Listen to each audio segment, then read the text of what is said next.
What's up everyone, this is Chris Culture, giving my honest impressions and overall real-world usage review on the Alienware Ultrawide 34-inch aw3418dw monitor. First off, as you can see in the video, I'm rocking a dual monitor setup. But, as much as I would love to proclaim I'm ballin', the fact of the matter is Dell sent me a replacement monitor due to some minor flickering issues I was having with the first one. Plus, I thought it would be cool to get some shots with a dual monitor setup. Now, all flickering aside, I instantly fell in love with this monitor.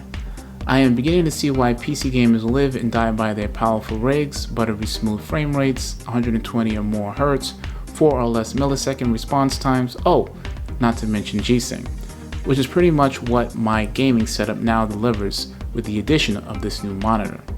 For those of you that are interested in knowing what my setup consists of, I'm rocking the Alienware Alpha R2 maxed out with an i7-6700 processor, ASUS Strix OC GTX 1080 Ti with the Alienware graphics amp, 16 gigs of RAM, 1TB hard drive, and an additional 500GB SSD hard drive.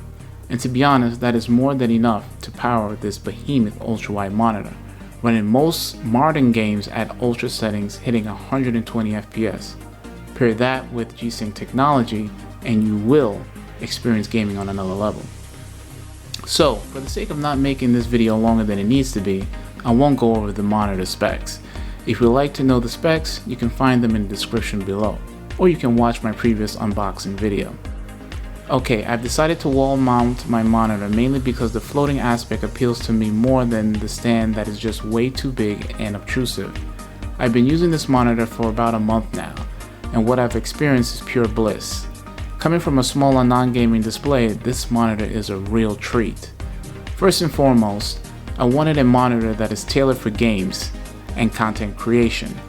My 9 to 5 is designing all day for the web, as I am a graphic designer by day and gamer at night.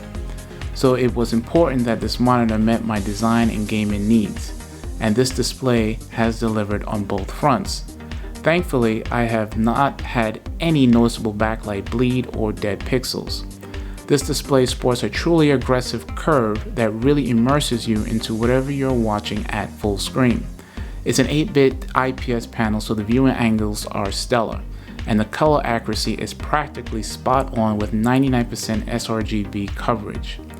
I just love viewing the lush green forest in the latest PUBG Sandhawk map.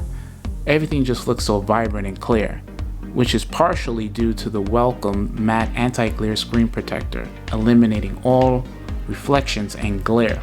For your OSD, it is pretty standard with a couple of features that it sets it apart from the others.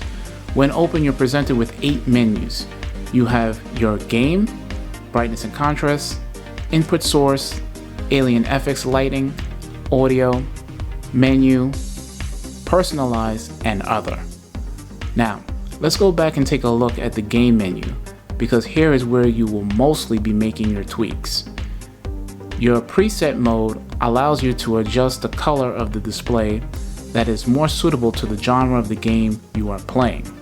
I guess it's cool, but I tend to leave it on FPS because I feel the color has more of a pop. So, we all know the two key features of this monitor is 120 Hz and Nvidia's G-Sync.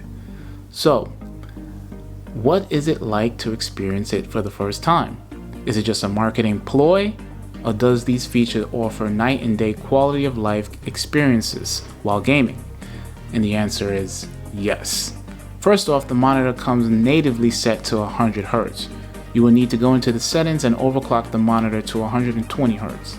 Secondly, you will need to open up your Nvidia control panel and make sure 120 Hz is enabled as well as G-Sync. Once everything is enabled, the monitor can hit 120 Hz and G-Sync will do its thing. The best game in my library to test these features is Wolfenstein 2: The New Colossus. I am truly blown away how smooth this game now plays on this monitor versus on a television.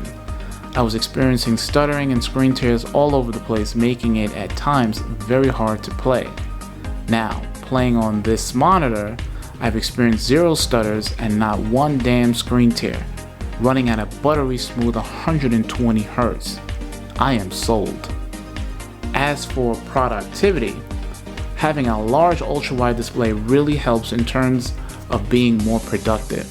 Having the ability to have multiple programs open side by side really improves my workflow. I am able to work with 2 different programs without having to minimize and open up windows. Overall, I am really enjoying my new monitor for both gaming and content creating.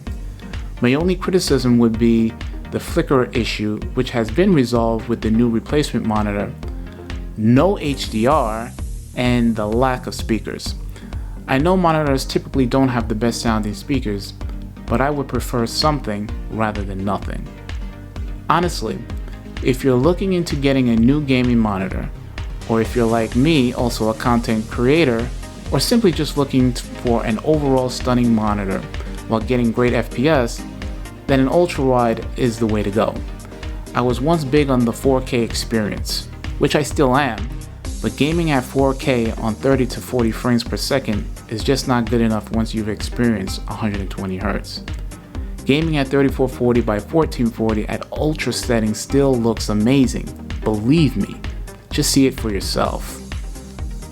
I will leave you with some on-screen gameplay of a few different games running on this monitor.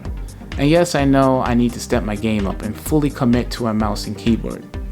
I do like an all clean setup, and would like to test the waters on an all wireless setup. For all you PC veterans, what do you think? Should I keep the clean feel and go all wireless, or go for performance and get wired? Leave your comments below. Your opinion matters. And on that note, I'm Chris Culture, and I'll see you in the next video. Peace.